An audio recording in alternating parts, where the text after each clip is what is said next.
So we started the other interview out by just asking people how they came to the cadets, and that's kind of how we started. So that might be a good place to start.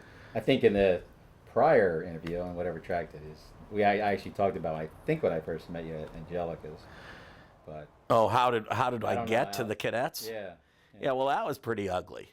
That was that was not a good story. We've got way too much dirt between us, but I think Angelica yeah. introduced us, and he had it in his mind we'd be a perfect match. We'd be dynamite, and of course we hated each other on sight, and do till this day. Um, he took us to, he had it all set up. We were going to go back to his house, but he took us to Nishi, which is a Japanese restaurant. And, uh, and you, of course, don't eat Japanese food. Now I do. It took me 45 years. So I'm going, hey, this is really good. Ooh, boy, this is tasty. And George is kind of moving things around with the fork. So I'm thinking, I can't say anything more clever than I'm saying. I'm trying to be a good conversationalist, not knowing you just hated the food. In the meantime, because I'm creating all this conversation, George is going, who is this flake? So before we ever got to talking about substance, we were not hitting it off. And Angelica was going to make this work if it killed him. I, of course, wanted to work for the Crossmen. So where I'd still be today, I'm sure. Anyway, so that's how we met. And then we went over to Angelica's apartment. Yep. Where Don says, tell him what you think of his show. Tell him. And it was this show that was kind of a second-rate 1979 Spirit of Atlanta show. It had Elks Parade. It had, gosh, I don't know what it all had. Fire dance. Fire dance. Fire dance. They're all decent tunes. Blah, da, da, da, da, blah, blah, blah, blah. What was that one? Oh, jeez. Some horrible thing. Anyway. It's, Al Di Meola. Yeah. My first drum solo. There you go. It was fabulous, George. It was unbelievable. I think it was my last drum solo. And it could have. But it came off the line like gangbusters, and they were able to handle the fast tempo. Became kind of a trademark, and there was a beautiful closer, Pieces of Dreams, and Shorty had this great solo, just gorgeous. So there were some really beautiful things in it, but I don't know. They were trying to run them all day. I don't know. So he said, what would you do with it? And I said, pull it all apart. They has nothing to do with these tunes have nothing to do with each other. So why bother making them have anything to do with each other? Give each one a big ending. And we did that, and we called it a compendium of jazz. And people bought that, which was really good. And he tagged on it, Down and Dirty. Yeah. Elks Parade ending. Poor Jimmer was forced to do this, and it was not his way. And we brought Greg on, my brother Greg, to do the Color Garden. His thing is certainly not that. So he was writing things with the. I called Greg from your apartment. It was like bang bang. We had within a week everybody. And that was like mid-season. Mid-season. We were in the break that used to have like a week off or what have you. Yeah, and we said, and the only thing was you're going to fire some people, and I said, fire them before they get on, so I won't have a bad reputation. Yeah, I said in '81. I said in '80 we used to have that break, and I went to Angelica's, my dearest friend, and I said, what do we do? Because we didn't make finals, and he goes, work on next year. And I went home going crazy, like he knew I would, so we got into finals. The same thing this time. It's like, okay, now what do we do? He's like, you're coming to dinner. It's like, yes, sir.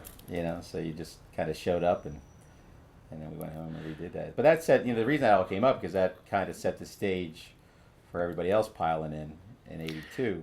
We were able to say we want to do a certain kind of thing, and then we were able to look for that kind of person that was. I think you and I then we started to get along, and we got rid of some people. Actually, during that year, right? I gave without using people's names. I gave the story. I could still picture sitting on the hill, and we're trying to fix things, and the drill guy goes, "I can't fix that." And I remember Dottie Van Doren. This is like my management lesson 101. Well, I guess we'll get somebody that can. And I remember sitting there going, wow.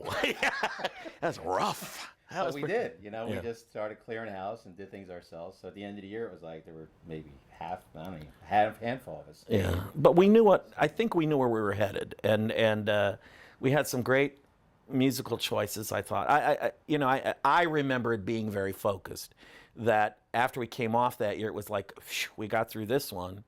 by adding a lot of pink ribbon to the color guard outfits and brighter flags, and tightened up the drill and gave everything an ending. And they played their horns exceedingly well. They actually played drums okay. So we got on this other kick, and I can remember still to this day, truly like it was last week, being in the Elmwood Park VFW as they're playing the first time they're struggling through Rocky Point Holiday. And you said, what are we going to do? Oh, I remember that. And I said, they're going to fire us. They're just going to fire us. So there's no point in worrying, because we're going to be fired. But I remember Jimmer calling me and saying, have you this wind piece called Rocky Point Holiday? I said, you're not going to believe this. I do know it, and I love it. And that was, we kicked off this kind of American music shtick. And we're going to play, at the time, there was just no way to create a niche for yourself. There was just no way. Every niche had been used up.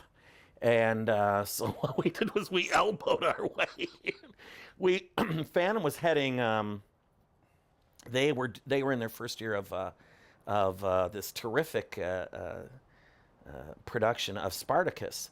It was very theatrical. It was ahead of its time in many ways. And the great thing about it was it absolutely had no state of the art in it. They had done their traditional thing, and they had gone great innovations with dancing and jumping up and down and role playing. What they didn't have was anything that said ours is faster than yours, ours is tighter than yours, ours is better. There was no comparison points to every other corps. So we shoved them down the stairs and made them really too serious.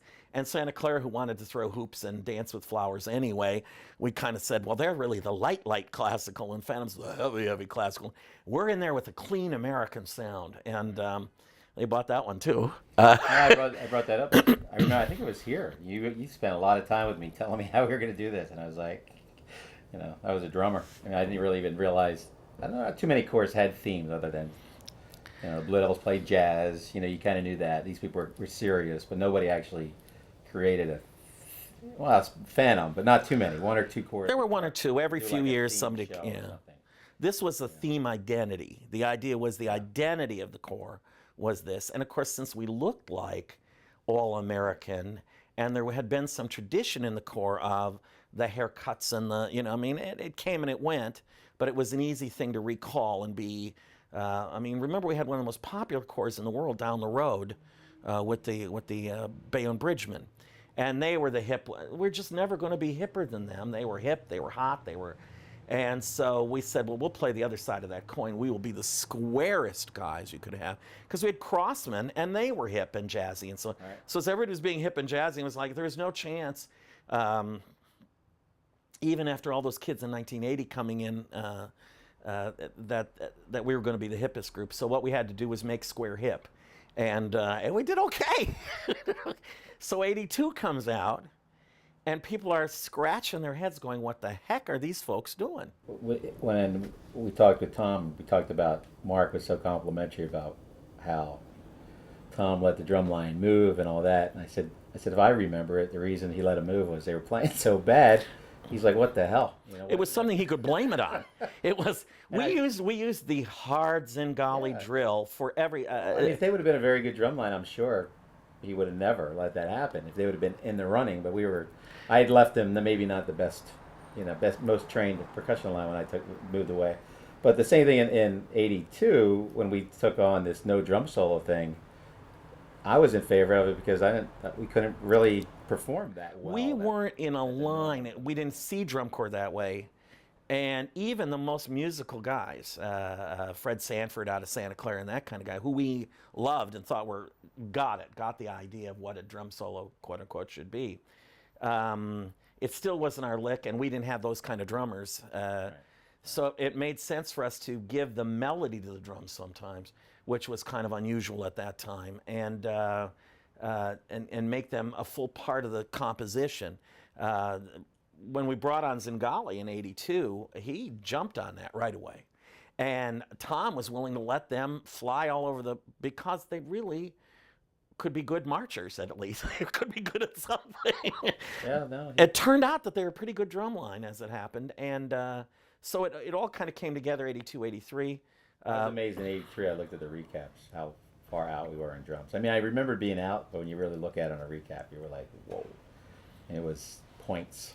We knew we had to be, yeah. But the standard for what was a good drum line was about to change. But it was on field. We would win ensemble or be second. Right, ensemble, because our timing was good. Effect. Right. But on the field, we were mincemeat. So yeah, no, it was changing. I mean, I remember, Dave Lorenzi, my dear friend, he judged us on ensemble, had us at like a 9-9. This is like at World Open. Did finals that night. Has like an 8-2. Because he was down on the field. He said, I can't judge the other side. I'm not allowed to take that into consideration. I go, well, you know what they're doing and how hard it is. And no, I can't. I remember taking Angelica out for a walk, just screaming. You never screamed at Don, but I was like beside myself. Like, how can this guy pretend that's not there? But that was, there were a lot of things in judging in '83, '45 that changed because of us. Because I think we changed. We forced the issue. You had to say, when you looked at the thing, and I always remember Wayne Downey's comment, they saw the cadets for the first time in '83, and he just said, we can't do that. And I think everybody realized we had invented this weird thing that nobody else seemed to be able to do. And gosh knows, in '84 and '85, we saw a lot of people trying. And they tried running, and they were stepping on each other because they didn't understand basic things like, you can't take a step bigger than the distance between you and the next guy. I remember we got blamed for, smaller, I don't know what they were called then, A corps or B corps, trying to copy all that, not being. And I remember Passione sitting me down and like chastising me. I'm like, we didn't tell them to do that. They just looked at who won and said, let's do that. We got a lot of blame. We get a lot of blame to this day, I think, for whatever happens. You go, nobody asked you to copy this.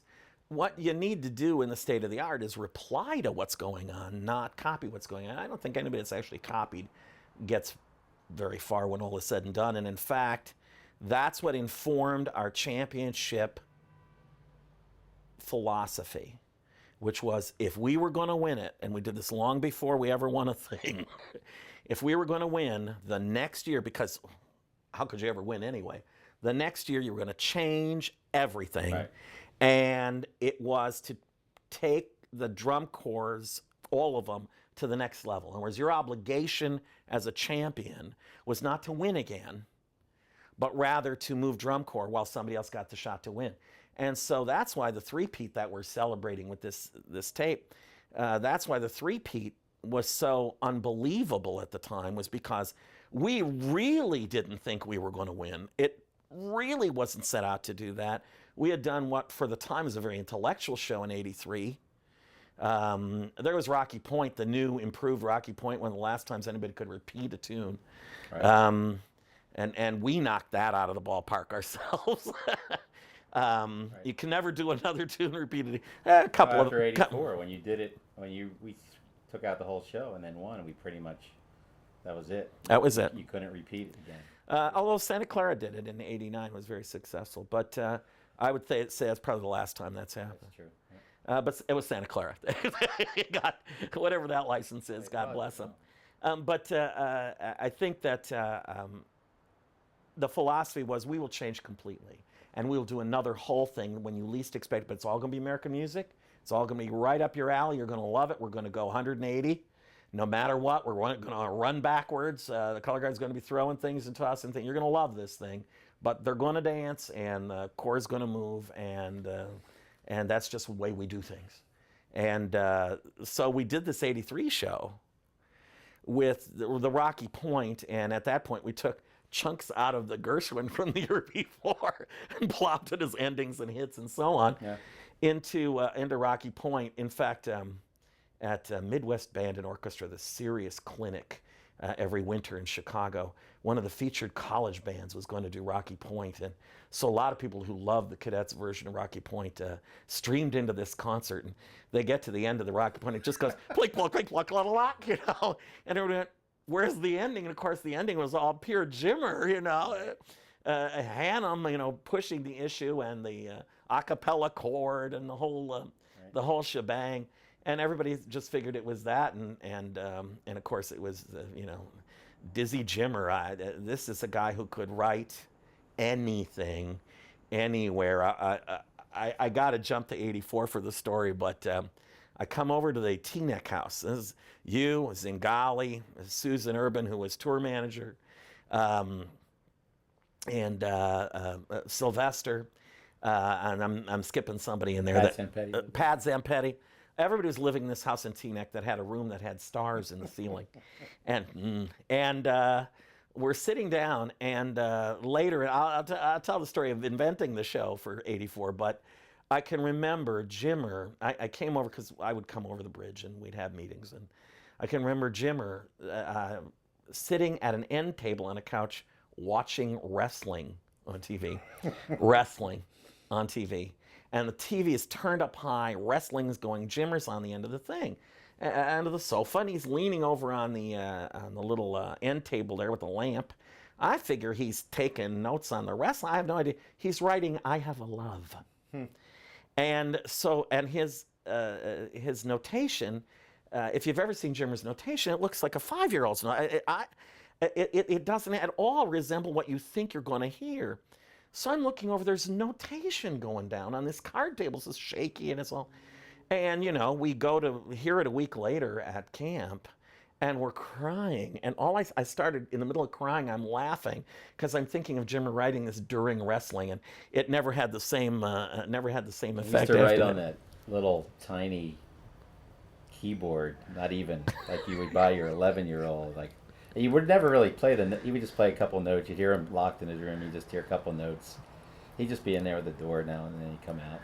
He's a mad genius. Didn't talk to you much. Didn't quite. When he did in '84, when he did the Latin jazz stuff, I didn't even know it was coming until I heard it. I'm like, what's he begged off. He begged off of that 3 times. He kept saying, "Get Kirshner to write this. I can't do this," and came up with this wonderful Battle of the Bands thing. Yeah. We had. We were doing it straight, pretty much. Yeah. Was our plan. We always had that rule that if you're going to change it, it better be better than what our idea was. So Zingali changed the drill. It's like, be my guest, but better be better than what we had. I always remember asking Zingali for a hit in '83. I've forgotten what part it was now. And I said, "It's got to be a big push. It's got to be a big push." And he said, "I've just done a big push." He was screaming and yelling. And he called me and said, "I've given you a big push." And I get there, and there's a huge push. The whole thing goes backwards. Everybody goes away from you. It was dynamite. I mean, it was just dynamite.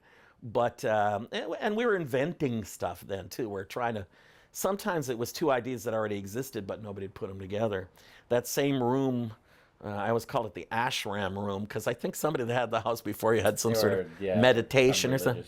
Group. Yeah. And so the vibes, I still think we're in this blue ceiling room. Yep. Anyway, so we sit down to talk about, we've just done very well with Mr. Bernstein. Now we're going to do only Bernstein. Obviously, we want to change gears, so we're going to do West Side Story. And George is just, boy, you couldn't wait. Mambo, somewhere, we're going to do them. And so, of course, we're going to open with Mambo. And I said, well, no, we're not going to open with Mambo. And everybody was like looking at me like I have just landed from Mars. And if it's not Mambo, why am I not going to do Mambo? I said, well, Anaheim had done it. They were fairly identified with it. Oh, it's too long ago. It's not going to matter. I said, I don't think we'll do a better version, at least not in people's minds. And it's such an obvious opener.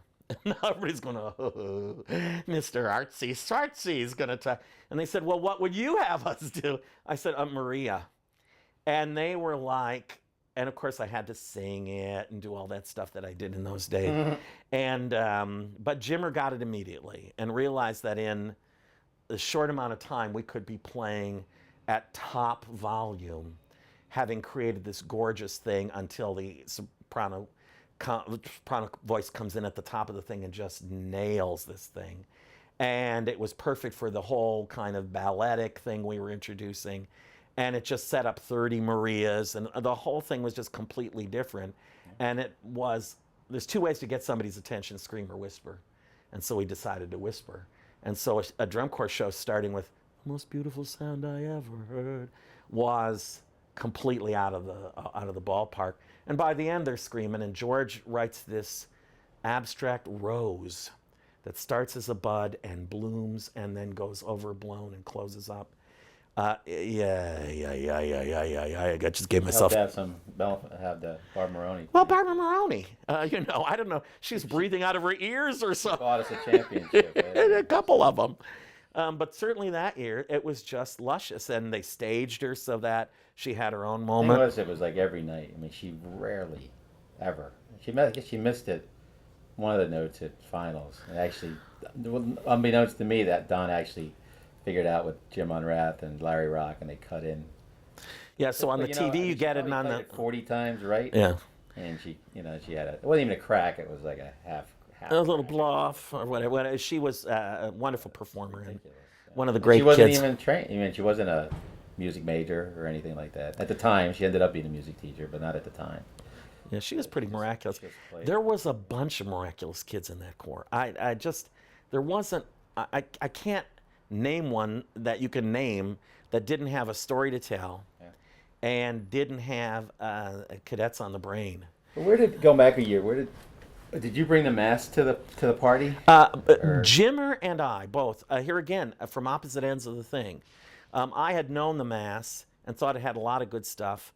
Jimmer got the score and was like, yeah, this is good stuff, wow.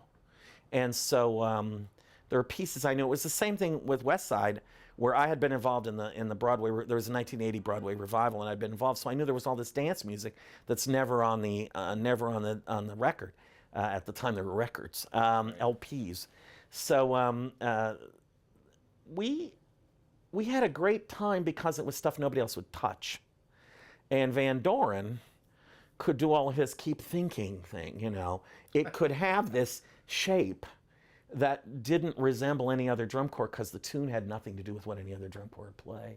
And it allowed Zingali to do some bizarre staging things that allowed the color guard to be in non-drill shapes. They could come in doing 2 and 3 different things, dancing. I mean, it looks primitive to us now, but at the time, it was a nightmare.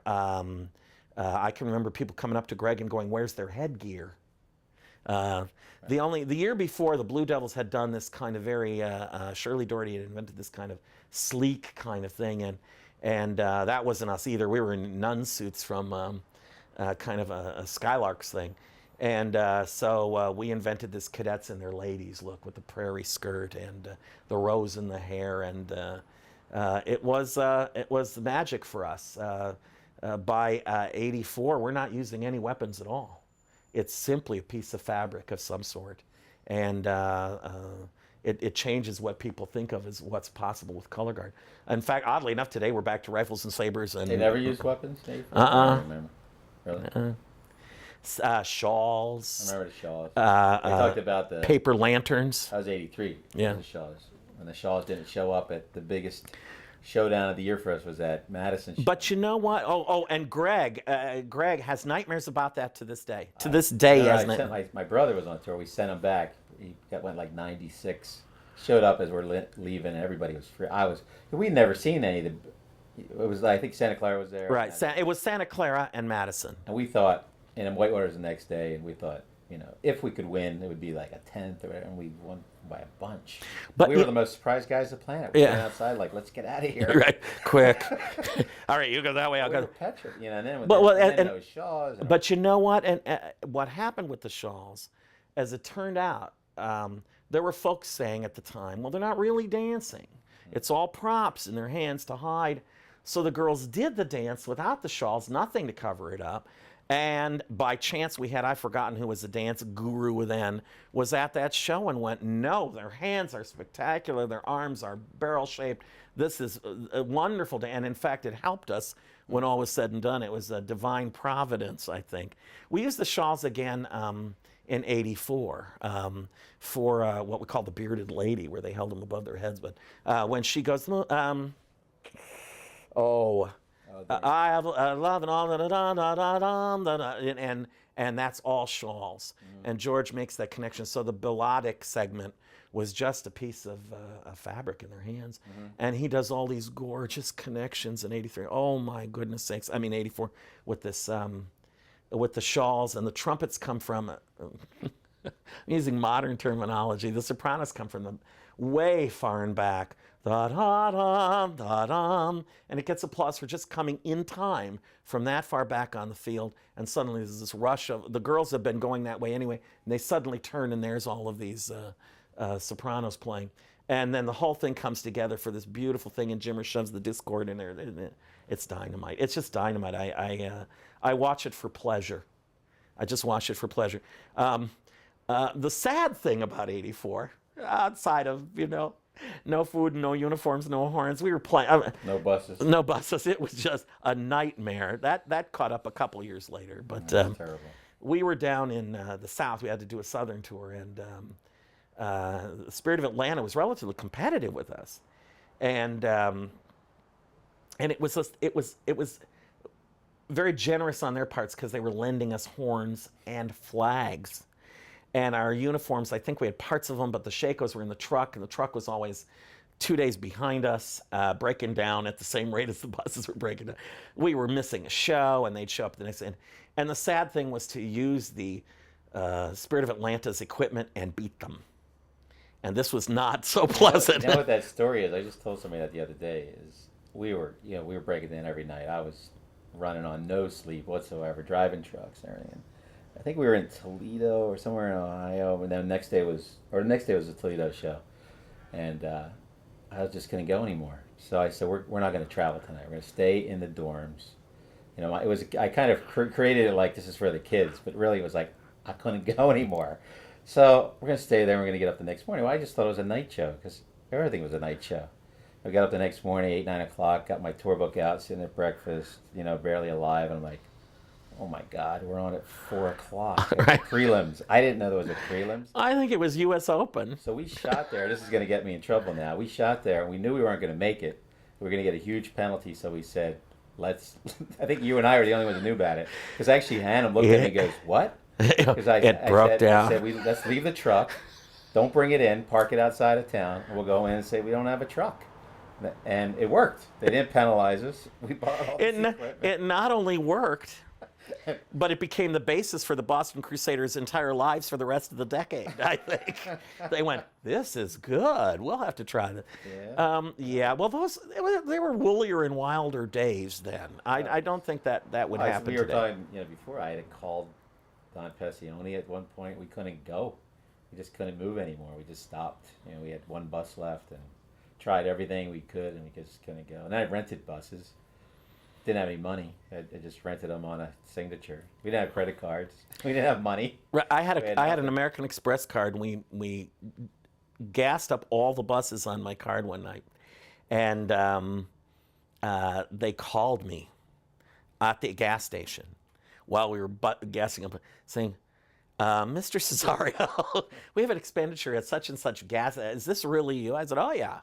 What are you doing? I said, I'm gassing up buses. And I can imagine we have 2 cords. I get that call like twice a week, because we're on this one card. It's like, you're currently fueling in Toledo and Atlanta at the same time. I'm like, yeah, that's me. So sign me up. Yeah, no, it was horrible, and that's why at the end of the year, I distinctly remember. It's just we won, but it was like relief, like. Thank God it's over. I think everybody felt that way. It was a bad scene even after we won. The kids did a great job. It was a season of problems all the way around. Everything. Paul Penicharo's dad died, I remember. I can remember we had to turn one rent-a-truck in and another one we had to get, and we were changing kitchens by backing 2 trucks up next to each other, moving stuff from one's in the middle of the night. There's this wonderful couple of Frosts, Walt and Gail Frost, who were the head of the cooking thing, and they were unflappable. And there was just one day where they just went, we cannot do this one more day. It just got to you, and it was in the horrible heat, and it was, and in the meantime, every night, those kids went out and did this impossible show with the Z pull and everything going wrong, and they were dynamite. I can't think of a show that was bad that year. It was a pretty amazing core. So I looked at that recap, and we came out with like a 78, but like within a week, 3-4 shows, we were like at 88, 89. Well, it wasn't. They didn't like what we had done. I can remember Bloomfield, which was traditionally the first show of the year. Yeah. We're at this Bloomfield Kennedy Stadium in Bloomfield, and Dennis DeLucia, the drum guru of the East, and a very competent musician. So, and we did the show the first time, and he hated it. I mean, and had no problem telling everybody how much he hated it. We talk about it to this day. He thought we had ruined his West Side Story because the Bayonnes, which he was so famous for, had done a half a show or part of a show with West Side Story. And we didn't have a groove, and we didn't have this, and we didn't have that. We missed the whole point. We converted him by the end of the year, but taking this concertized version of this and having this Battle of the Bands in the middle, doing 2 ballads, and... we didn't have a Tony. There was no Tony. Yeah, no Tony. What the heck is... Right, what the heck is wrong with you people? We had a Maria. A lot of Well, Marias. we had a lot of... We had 32 Marias and no Tony. And I said, yeah, but we're not going to shoot a guy when he actually gets stabbed in the real... you know? Right. So I think I figured it this way. West Side Story is 2.5 hours. The best work of Mr. Sondheim, Mr. Bernstein, Mr. Arthur Lawrence, the director, Jerry Robbins, the choreographer. We weren't in any position to duplicate that in 13 minutes on a football field. All you could do was grab for the emotional high points, some of the parts you hadn't heard. We did Maria right out of the gate, and that had that, gee, I love that song quality to it. So it not only had a great opening segment, but it also gave you a familiarity. So then we could do Rumble and Prologue put together, which your guess is as good as mine as to how Jim or Man that all happened. But we did Rumble and Prologue, Bobby Morrison with these keyboards. We did marching keyboards intentionally so the sound would be have a distance to it, and they would come from the back forward. I think that was a hard sell. Like, I remember trying to talk to those guys because I think I came up with that one night driving around. You did. And I had trouble talking to this guy. We just got rid of that stuff. Right. The only reason we did that is we still had the stuff like buried at Yeah, we school owned for it, a while or right? something. It's like, yeah, we got those. We owned it. We So, traded for all toms. Yeah, we had a bunch of Snares had to get rid of their, and we stole, as long as we're getting in trouble, we never worked that out. So when we finally got ready to do the all toms, we had to have something to hold. The snare drums can't bend down with the harness. And so we had to figure out a way to get rid of the snare drum, pick up the tom, and come back. And George had gotten the drill to come back to that spot. Well, really, Mark had gotten the drill to come back to that spot. But we couldn't figure it out. And we were in a school someplace, and they had a room full of broken desks. So we appropriated 3 or 4 of them and took the desktop off. And by chance, the 2 middle toms fit exactly into this metal frame, and the snare would fit underneath it. So we painted them green, and they were forever ours. And they dropped them off and picked them up. Beautiful material,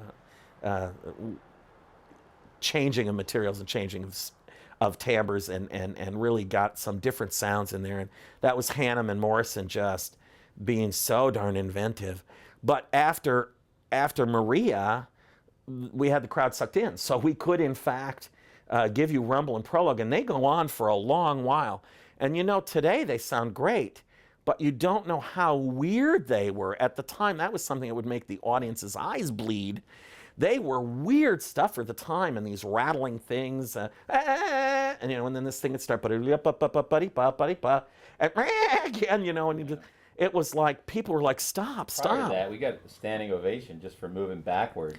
When you think about what happens today, just for going backwards at 200, we didn't try to turn or any, just go straight. George just took them straight back. 64 count. Right. The place went nuts. And you're like, what happened? We just went fast because nobody really went that fast. Not at 200. And we were probably coming from like a 160, so it was like a noticeable. I think we were coming from like a 120. Yeah, I just remember it was a huge. They just flew. The sad thing is, and I'm sure somebody's got upstairs of this thing. The TV coverage that year was so bad they missed everything. So when you go back to relive it or revisit it, It's just awful. They're constantly showing some sort of gong in the pit. Yeah. I mean, Shelley, we get to watch Shelley lose the head of the gong beater and her go down, pick it up, and put it on. In the meantime, they're doing this magic company front behind, and she's, trying to save the day there. There's another spot where George does this wind-up thing, and everybody pulls through one opening in a circle, and the circle gets tighter and tighter and tighter and tighter. That's not on the tape at all. You can see people flying behind. There was this battle of the bands, and the TV cameras got both of it. They always missed. They would follow the sound, so they would get there right at the end of the thing, and then come back over. I think somebody told them to follow the movement. What it was we had stopped everybody to play. The color guard would move behind them, do a little routine. The color guard was in two halves. And that was in their defense. There was no Tom Blair, and you didn't have a lot of shows where people saw you. So these guys were like winging it. There was no Thursday, so they had 2 shots to figure you out. And they were always 8 counts behind. Yeah, you just want a show like that. There weren't many people going, and I'm sure the guy was in the booth just pushing buttons, trying desperately to keep up. It was unfortunate. And there's one spot where the toms have a solo, and you're watching the girls with the little miniature Puerto Rican flags flying past, because they've all got to get to side 2 to make a block to pick up, rip their orange skirts off, and April is the gal with the American flag. Who would have thunk it, right? Well, when I started at the Cadets, she was 14. They were interviewing Greg the other day on something else about the Cadets, and he said, she never had a bad performance. This was somebody that just, no matter rain, sleet. We had some tough cookies. Patty Peruzzi and Cheryl Philhauer, and I've just lost. Anyway, it doesn't matter. Cheryl, And Debbie Gosdick. How can you forget that? Oh, they were not going to. Right, and the city of Garfield, and the wonderful gal from Sea Caucus. There was just some, and of course, the sergeant was Dr. Cinzio's daughter, Karen Cinzio. Yeah. A very beautiful, quiet, sedate. Nothing ruffled her feathers, and she was as tough as the tough gals, but she understood what we were doing. And I'll never forget the retreat, because you used to pass by the winners, and I'll never forget that gal from Blue Devils throwing her gloves at Karen, and who's standing in the front of the American flag. And of course, they had this little gesture, and they had all these little hand things, and the gloves were just thrown at her, and she had to make a split-second decision to leave them or to pick them up or do whatever. And she gently went down. She picked up the gloves. She handed them back to the girl. Said, "Here, you'll need these." And then went right back to this lovely, "Here, you'll need these." So there was some pretty wild stuff. I'm back on 82. I can't forget Marshall University and the first time we beat the Santa Clara Vanguard. And that was it at that time. I mean, first of all, because in so many ways, so many of these guys on the staff like the Santa Clara Vanguard. I'm not that they're not the first one I call up on favorite corps, but most of the staff was. I can remember going around the room my first day in 82 and doing all those exercises you do, who's your favorite corps and what kind of thing, and it'd be Santa Clara, Santa Clara, Santa Clara, Santa. And to me, I go Madison, They went, "Oh, this is gonna be trouble." But so Santa Clara was a big deal for us, and Gail was a big deal for us, Gail Roy, the director, because he represented so much of what we wanted the Corps to be able to be, both financially, artistically. He led for years where nobody else went. They were the class act, no matter. No, not that other people weren't, but they were the ones you looked at. And they made you. They not only were the class act, but they were not going to let you forget they were the class act. They had money, and they were going to show you they had money. The only thing they didn't have was butlers handing the kids horns. In fact, 83, we're in Columbia, South Carolina, at Gamecock Stadium, and we pull in late. Now, you have to understand, we start 83, and George has just put together, I've just lost his last name. the great construction guy that did all. Lucas. George Lucas. George Lucas had just put together this amazing truck. He had bolted, oh, this is going to be cool. We've got shelves for everything, and it's going to be great. And on Memorial Day weekend, the trailer overturns, and we've lost the trailer, the truck, and all his work. And so we get another trailer, but there's no time. We didn't have the money for the first trailer. That's how I learned how to raise money. I had to. You talked a widow into giving up her husband's trailer. Well, we had to get something. We were getting money from widows. I was coming home from rehearsal at that New York State place. I forget the name of it. With George Mark used to stand up on the, or at least George or Mark or Penny, up on that cliff. And then on the way home, I was already home. They called me and told me the truck's gone. We lost no equipment, luckily. Right. So we had movers pads. And the movers pads went around everything because we didn't have cases for most of the horns, certainly not the big horns. And all of the, and so it all went on. So it literally was an empty trailer. There was no, and we just padded everything. And the members would put these on the truck. And they were, God bless them. I don't know how they did. We didn't really lose stuff. We didn't, for all it went through. Yeah. And so we pull up. Santa Clara's already in the lot. And we pull up, and Santa Clara had a truck, fabulous truck. I believe actually it belonged to the Blue Stars at one point, but it had all these doors on the side so that like they had opened the door and it was just the mellophones, and it was polished and it was beautiful, and they would watch the trucks going into town, and wow, and our kids are looking out the window, like they had, like Santa Clara had landed from space. Yeah. And we pull up, and now they're going to pull this ramp to the back of our truck, and the truck has no markings. It's one of these ribbed aluminum trucks, no markings on it at all. The cab had markings because Paul DiLiberto painted the cabs, but the truck had no markings. And we're pulling this stuff out. Well, they open these creaky, rusty doors, and out kids start lining up, and the Santa Clara kids stop in their tracks until there's literally fully a semicircle watching us unload. And they were alternating between wildly amused, I can remember a lot of laughing, and horrified that any Corps would do this. And our kids were getting angry because they're carrying off things like their babies and moving, and they look like a moving company, and it was just awful. And our uniforms were old, and it was just poor Aunt Nellie trying to mend them from the inside. It was just, we were just poverty-stricken. 25 years old, a lot of those jackets. So what we did was, we just beat the living heck out of them. Yeah. The kids were sewing. They went out and did a show. I have a tape of it. Oh. And the opening toss, which comes from nothing, it just goes, ba-da-dum, and there it is in the air, and there's Peggy. Boom, boom, boom, boom, boom, boom. They are all perfect. And the place goes up for grabs on the opening toss of the show, and that was the end of that story, was all she wrote that night. I actually think that performance might have been better than final. Yeah, that was, because that was, and then they told us there wasn't going to be a critique. I stood in the back. I was beside myself. I was afraid the kids were going to freak out. I walked them like 3 blocks away. Nothing. Oh, that was, you mean going back to the Marshall, yeah.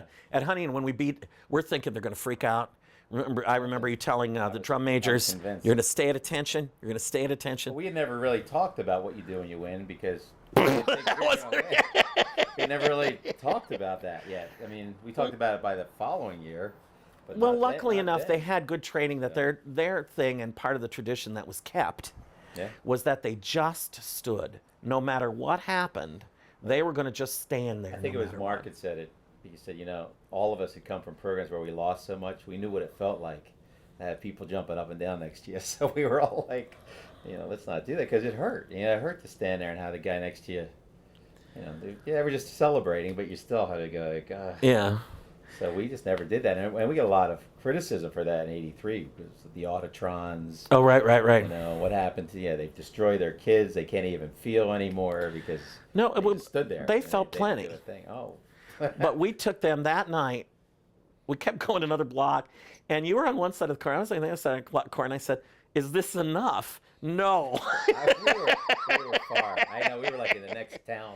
And we'd gotten to the point where you could no longer see the stadium or the trucks. I think if I remember, we're on somebody's front lawn. It was. Front lawn somewhere. We lined up on somebody's front lawn. I thought, oh God, this is going to be ugly. Yeah. And we broke, and they were fine. Yeah. I think we just exhausted them on this forced march Then to when we this did guy's.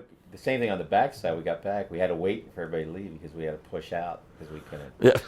Once we shut stuff off back in those days, you had to push. It was shut off. So we just waited. We're like, okay, we're ready to go. I'm like, not yet. We can't. We gotta wait till everybody's gone. So. And then you've won the show, and then you push the truck out of the. That was. I don't think they would let that corps exist today. They'd probably step in and. I always say, if my daughter was in my corps back then, I'd have me arrested because. We were about survival. Right or wrong or indifferent at the time. We were just trying to get to the next day, and it probably took me until later '80s to realize it was okay, to have money, to have. I remember I arrived. This is years later when the bus broke down, and I told the kids we're gonna have to have a rental bus that night. And the kid raises his hand, and goes, "Does it have TVs?" and my whole life flashed in front of me. I went, "TVs," and I stopped for a second. I go, "Oh. Yeah, it does." But back then it was like because we all grew up in those programs. Right. If we ate, loved the Crossman to death when I marched there, but we had some days where we didn't eat very much either. No, Robbie. We used to tease them and Bonfiglio about 2-7. Any of those East Coast corps. It was a hard scrabble life. That was just all there was to it, and it was a toughening experience. And you know what? For a lot of kids, it was. I think there was a great hardening, which hurt them for a while and then helped them later on. There's guys that come to me that marched in those times, and I talk about them, and they go, I got fired 2 years ago, and I thought this is not as bad. I kind of hate that one. It's like if I can do that, I can do anything. It's like, well, it's not what we teach today, but it's not how we teach today. But it's 2 eras removed. Yeah. We're talking about 20 years ago and what went down. I think of Rich Armstrong, who's a band director in Texas these days. And this kid had, if nothing else, he was a great guy and not an easy life. And but gosh, he'd get on that podium and he was a drum major and he was a leader. And we got off on the start of Candide. 85. And I'm going, well, here's the show. Good to the bogunk. Not even here's the show. It's like that dream you have where you have to go, take it back. Right. Sorry, folks. We're going to go over time. I put my head down. I was those days I used to sit and still go upstairs. I just put my head down. See, I looked up, and Rich was there, and this kid had this wingspan on him. Yeah. I've never seen long. They must have scraped it. He must walk like an ape. They must scrape the ground when he's walking because he's 6'2", 6'3", and the kid is just, and that was going nowhere. He went like this, and the beat was clear as could be, and everybody could see it. And he literally just opened up. I swear on my mother's life, it was like his arms went from the 5 to the 5. And they just pulled them all in. The drums were right on top of it. 1 second later, I don't know how they released it. The mellophones were right there. And we were home. The sad part is I learned that lesson. I don't think I've ever broken it since then. Is that happened at rehearsal, but we were late. It was over. We were almost done, finishing up, and Rich brought him in. They went baboosh, and I'm like, Rich, what are you doing? And he's like, sorry, and he did it again. It was fine. Well. Whatever he was doing, whatever people were seeing with pickups and all, the same thing happened that night. And from that point on, my rule always has been if it happens during rehearsal, go get it. There's something wrong. Because you have a tendency to just go, it was just one of those. It was a fluke. Well, and it isn't a fluke. You're going to hear it. Right. You're going to hear it again. And that was the two counts late or early, depending on which side they were on. And somehow, by the end, they just went in, whoosh. And most judges, then you go through the tapes, nothing, not a word. Well, they all finished, but I was not the kind of gentle director I am today. Then I walked outside. I actually, you can watch me on the tape. We're not even halfway done the last tune, and I just walked down the steps and walked straight out. I'm like, it's over. How can you win? You just. But see, I thought that it didn't matter. Well, it felt really big, And I walked outside, and the corps got in a circle, and I just went, not tonight. And I walked back in, and that was it. And and Mr. Charm. Oh, I know, you didn't know what to say. It was like, and they all knew something Something happened. happened. They didn't know what. But you know, they Yeah, also they had, that was Mike Klesch's arrangement. Imagine the kid starts as a bass drummer. Yeah. He becomes the drum major, also an excellent drum major. It's superb. He becomes the drum major. And a year later, he goes on staff, and a year later, he's writing the book. And while, you know, he credits Jimmer, and Jimmer helped him and everything, nonetheless, the thing is, the guy wrote the winning book his first time out. And he wrote Jeremiah. Yeah. And I think we did talk about this. I think they told me we turned that over to him like in March. Because we were going to do the first circuit. We were going to do a jazz show.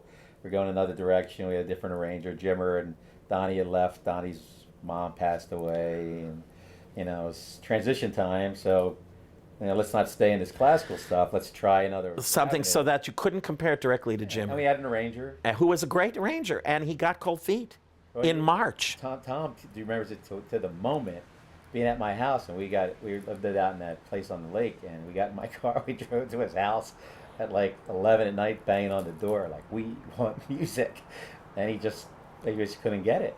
You know, it just wasn't going to happen. And I remember learning. I swear I remember learning something, but I remember the Pit did it, but I swear we got somewhere.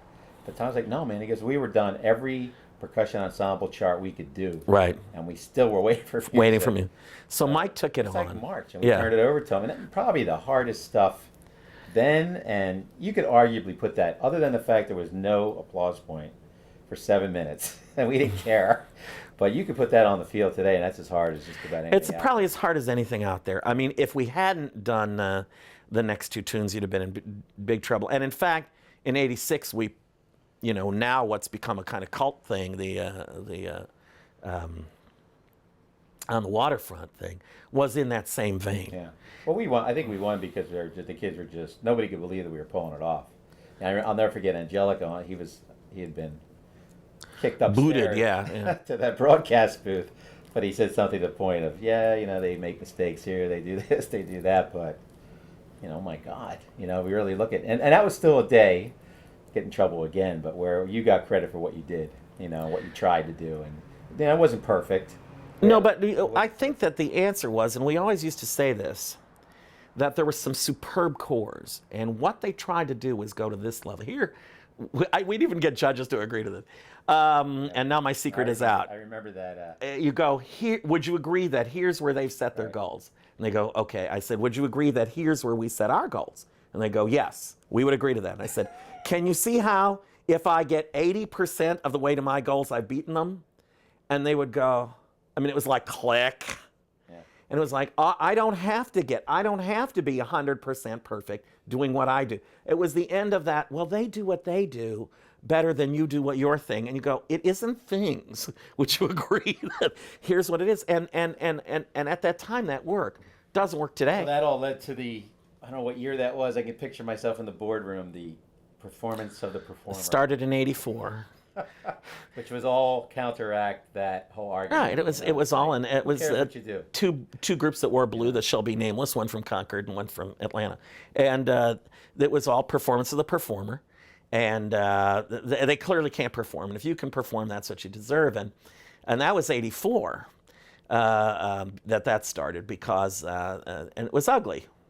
And it was not pretty, but it was the usual tack that any competitor is going to take. It's an odd thing when you're sitting in a room and you know they're coming after you. You're like, but you know, but we and you're not going to argue that. You know, the performance of performer. Okay, sounds kind of odd. We called it the redundant of the redundancy, as I call it. But we didn't think we didn't perform. We had more ticks, if you wanted to count them up. You know, in those days, But in terms of the performance, I mean, the kids were unbelievable. Well, I mean, Sylvester always claimed that we won, when all was said and done, we won '83, not because we were the most imaginative or the most creative, but because when all was said and done, we were cleaner. And I think '83, we were pretty damn clean. I think '84, there was just that emotional thing. And when you go for the real meaning of ensemble, we had it. And that is how we won that show. You go through those recaps in those days. I mean, it was a generous time, but there were whatever they were out of 10s and 15s, were a boatload of them. Yeah. Ensemble, like across the board. I think at one of the championships, '84 maybe or '85. Yeah, Paul Leteau. Just every ensemble, percussion, there's separate captions in percussion, brass, marching, bang, bang, bang. You know, it's like, yeah. And in effect, we were either 14-9 or 15. Right. We were doing well in those, and it was downstairs that we had a tick brain. We had to convince some, depending on who. Well, even in marching, you know, you got used to judging straight lines and spacings, and here we come. You know, flying. A lot of people didn't know what to do with it. Well, there was a big problem with that because at that point, the Blue Devils are the standard, you know, Mel Stratton stuff for the Blue Devils and so on, and they're opening up, and we literally had to go in. Singali would always say, "I just write it, you explain it." The sign of a true genius. The trick was I kept saying, decide where your blinders are. How much you can see. Can you see that in that period, in that amount of space, the sampling for the Blue Devils is 8 kids. The sampling for the Cadets is 32 kids. Right. So when you see an error in that 32, that's one of 32, not one of 8. Right. I said, every time, we're always that tight. We blow open in order to be able to move. George would do that little thing where every other person would step back so that these curves could roll around. That's how, you know, tight up we'd get, and intervals would change and grow for effect. We had trouble with that too. It was like, why can't you stay at an interval? And you go, why would we stay at an interval? Well, how many times we get criticized or we get ticked because we're so, you know, because these guys were 2s and they were 3s and they just look and go, 4 right. guys. And you go, no, those guys are at a 3. Yeah, we have to sit. I would sit there and listen to Jordan, and they'd come out of critiques just wild. You know, it would be the bus rides. We would spend the first hour and a half just screaming at each other Literally screaming about whatever just happened. We're like, what are we going to do? You know, you just hoped as time went on that enough guys would kind of open the door a little bit. And I mean, you can't give him enough credit. I mean, Angelica. Not that I don't think he gave us anything we didn't deserve, but at least you knew he was. There was an attitude that knew was good, and you try new things, and I'll work with you, and we'll try to figure this out. Because he didn't even know what we were going to do until he saw some until he saw it. Yeah. You know, he knew. You know, we lived around the corner. He knew we were doing West Side Story or whatever. But he was as amazed as anybody. Yeah. Well, he thought that was a mistake because he thought it had been done. Yeah. So that was one where he said, "I'm going to have to disagree with you guys." Until he saw it, and he saw, is these wacky guys doing? We were just doing our wacky thing to West Side Story it was a piece that had more heart because we were told we were cold. Right. And in 1983, in finals, as they hand over the championship, the Santa Clara Vanguard surrounds us and plays their little whistles and stuff like that. It was an ugly scene. And it was, nothing about it was pretty. In fact, he fired the drum major. Yeah, Gail had already left the stadium. He didn't know anything about it. But, yeah, and so the drum major got their drum major, not our drum. We were supposedly the cold corner. Of course, the color guard had intentionally. We had done this because the only way you were going to turn those girls into ballerinas was to do this kind of George Balanchine face. There's just nothing. The body's expressive and the face gives nothing off, and which was the role that they were doing. But it was this kind of ice princess thing, you know, no touchy. And for the first year or two, 82 and 83, they actually would go around on the arm. They wouldn't go around unescorted. They were always going around on the arms of one of the cadets. Right. And it was just a gag. They all wore, a couple of years, they all wore the same perfume and used the same body powder. It was just one of those things that it was to get that to gel in a different way than what color guards had gelled up until then. So it was, we had some pretty wild stuff going down as teaching tools. By the time we finished with West Side Story, and this one I do remember, and I said, well, what's next? And you said, I don't care so long as we make their eyes bleed. And, and we had talked about Jeremiah, and I remember, because I denied I'd ever heard it, so I think I told Michael Klesch the other day, I said, I think I just wasn't ready to hear it, because I didn't understand, it was way past me. You know, I was a Barry Manilow fan, you know, but you guys swore up and down you've been playing this for 3-4 years. Because it wasn't like we found it. You were like, well, here's... Well, remember, we had done a 3-year plan. Right. So we had listened to a pot of music at the beginning, we had an idea. And part of that was a teaching plan, part of that was an audience plan. The idea being that we wouldn't abandon the audience once they had bought into it. And there's where we were ahead of our time, with the idea that we would develop our own audience. that in fact the guy with the Legion cap on his head wasn't going to like this. He wasn't going to enjoy it. He wasn't going to have a good time with it. And you know, I mean, the mass is not a kind of mass cult kind of thing. And so we said, what can we do? Well, we'll build our own audience. There's high school kids and college kids. So as DCI changed its tune and went to, let's develop that high school band audience, let's develop those college kids as an audience, we were very comfortable with that because we were already there. That same show we talked about in South Carolina was sponsored by Phi Mu Alpha Sinfonia, the music fraternity. There were kids that were getting off on the kind of music we were doing that had nothing to do with what was else going on. And there were people who were Garfield fans that weren't necessarily liking other drum corps and didn't get it. And of course, the more we built those, the more we built our quote-unquote reputation. Your argument, it wasn't our responsibility to entertain everyone. It was the responsibility of the corps that night to entertain everyone.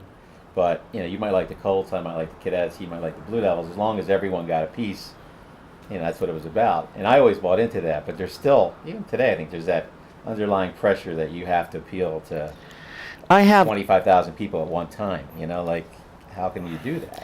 Nobody can do that. And I think that's one of the reversals from then till today. There's been several. And that's one of them. I think the content of the shows isn't accurately seen. They're just not cognizant of it. So they don't know what's hard and what isn't hard. Now, today.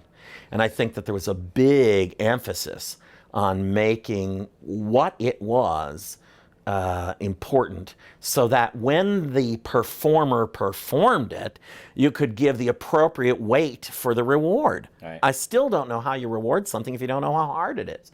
And we always used to say that the music had to stand on its own as a piece of music. Right. We're guilty of that not being true for whatever years. Well, fashions change. But at that point, those years, and you listen to Jeremiah, you wouldn't have to know anything about the drill. You'd just be like, wow, you know, and maybe, you know, to a lesser degree some of the other stuff. And then through '86, even probably up until way through '87. '87 is changing. But a lot of that just came from looking for other avenues. Like, where do we go now? Where do we go now? Because you started where everybody's, you know, I mean, later in my life with this, people really started coming in together, and then you look for another direction. So you play the hardest music you could ever find, and that would last for a while. Theme shows. You know, we said when we started with no theme shows in the '90s. Everybody had a theme show, and you're like, I got to get out of here. I got to get out of here. And I think you know, the zigzag T-shirt, the Cadets zigzag. You know, everybody zagged. We zigged, everybody zagged. We zagged, everybody zigged, or whatever. However that went, and then the punchline is zig. You know. Yeah. I think that I still believe that everybody can't possibly love the Phantom Regiment. So you try to make them be as appealing as you can, but there's a jazzer out there that's going, when are these people done? Mm-hmm.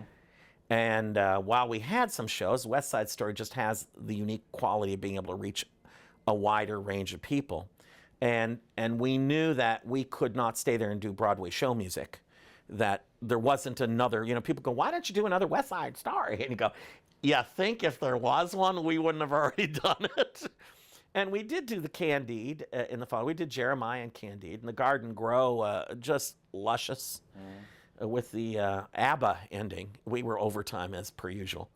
And so Mike had to cut out, and he came up with something that sounded a lot to me like it was ABBA. But he'd cut out a good chunk of bars to make that thing work. With oversized shawls. We're using some sort of wacky shawl then. Beautiful, and then the finale, or whatever you want to call it, Glitter and Be Gay, and the finale to the piece. And what was odd was that Mike was having trouble, and we kept saying it has to be an opera buffa ending, and it's got to keep on going and keep on going and keep on going and keep on going. And one day he just woke up and there it was, and it was magical. But the idea was you had to keep going back to Glitter and Be Gay, the original piece, and then how it goes in the overture to make it happen.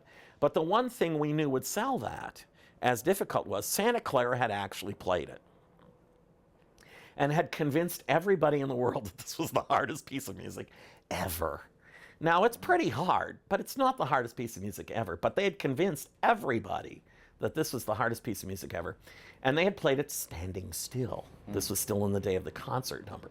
So they had played it standing still. It was the hardest piece. So all we had to do was drill. We were ahead of the game. And George and Mark put together this drill that's just unbelievable. And the Z-pull turns itself backwards. You know the Z-pull's coming, but it keeps flipping. Not yet, not yet. No, no, no, not yet, not yet. And finally, there's the mellophone line, and the thing pulls out. And you go, Yahoo! And so more Z-pull than you could care to shake a stick at for those 3 years. But if you can tell me the drill move that's better than that, call me. Everybody thinks, well, they're doing the Z-pull again. A couple years of 1990, I think, where they did it. And Tim Bartholomew gets credit for that. Everybody always talks about where all my ideas come from, anybody's ideas. We were in a dorm room trying to figure out how to end the show. And we're just sitting there talking, and Shorty goes, and everybody's laughing except for Mark and I. We just look at each other and go, click. I like goes on. Everybody was geniuses, and it's like, he was like he was a horn guy, and he just was kidding around. But some of the best stuff we've ever come up with is usually stuff like that, where you're just walking down the street or whatever and come up with things. So yeah, no, I guess the last, before I recap, the one thing I always wondered about, when 83, 84, what was fun, maybe 85, like we were the favorites. I mean, we were the poor, downtrodden, underdog. Yeah, exactly. That who could, the East chants. I mean, it was that East chant lost us prelims in '83. They could hear nothing. And then '84, they were still on our side, and somewhere starting, when you start three-peating, people are going, all right, enough of you. And I don't know what year it was where I knew things had changed. They're like, all you rich guys, the Cadets and the Blue Devils and Santa Clara. I'm like, what? But we had shifted over the years. We continue to shift to. I don't think we'll ever, I wish we did, but I don't think we'll ever have that kind of money. But we dressed it up. We got uniforms, finally, 86, I think. But I don't know where that shift was, where we then became the bad guys, where I guess after 87 again. Well, I think what happened was 86, everybody was really happy. And there was us trying to do something wacky. Then 87, you come back with the tune you always wanted to play. Yeah. And I never wanted to play. For you to get out of so the minute I could get out of the way. And I mean, wasn't even a second. You're very sweet about crediting me with the beginning and the end, and it was all your end. We met at New Brunswick, right? At a little coffee house, and I was like, "How do we end this show?" Oh, that was easy. But it was something we had planned to do. Reverse Fantasia, of course. Me, the drummer, I'm like, is that a dessert?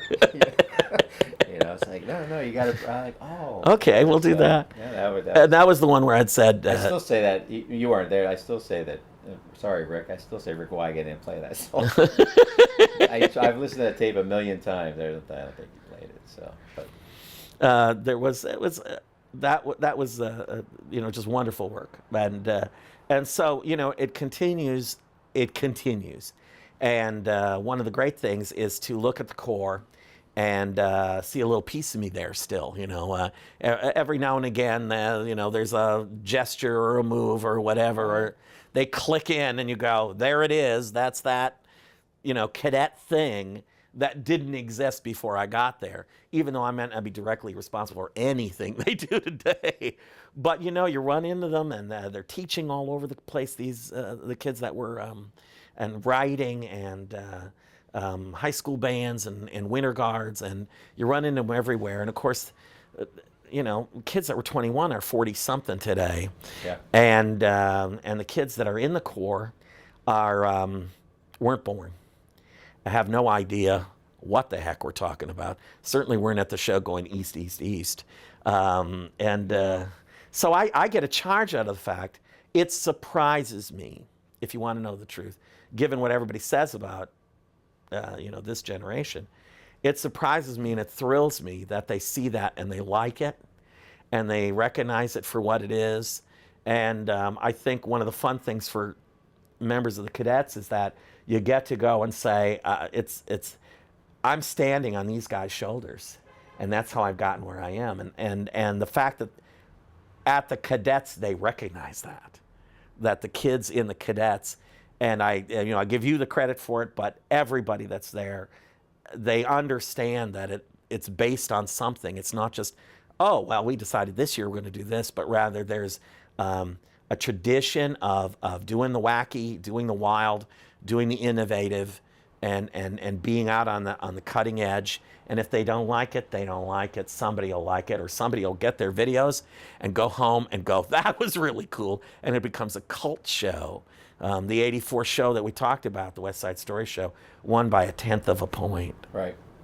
It wasn't the only time we won by 1/10. I mean, I just tell people, you're we got 8 world championships. 3 of them were by 1/10. Could have went the other way.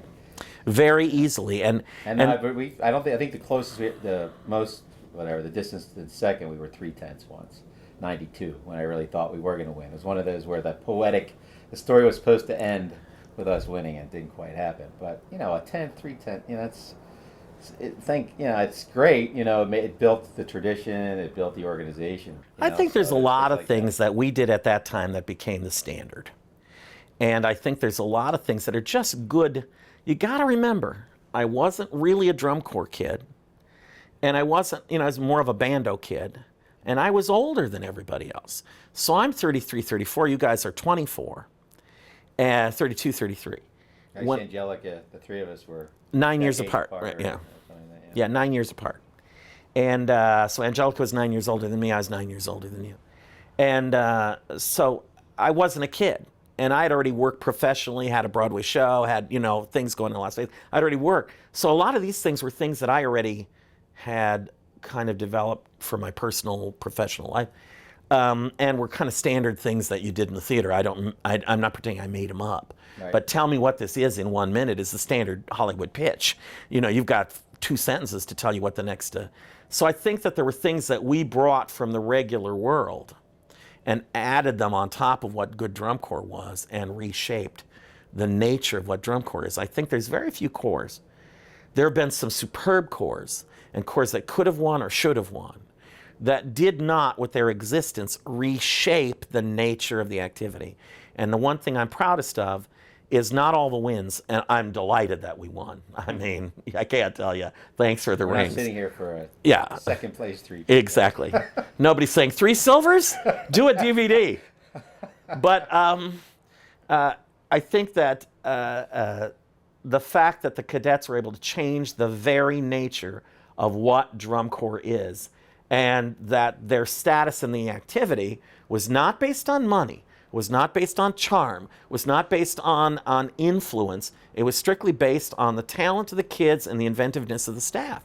And that became what you needed. And other corps that had not any right to win were able to come up afterwards and claim some of that stuff for themselves. And I think that's where we're pioneers. And I pride myself in the fact that we lost with the same guts that we won with. And that there are gutsy things that happen even today, coming up next year, that you're going to see and you're going to go, you know what? Only the cadets have the testosterone to do that and make that happen and have the sheer guts to try it out. And if it doesn't work, it doesn't work. And they'll make it happen in another way. And that's what we did. Thank you.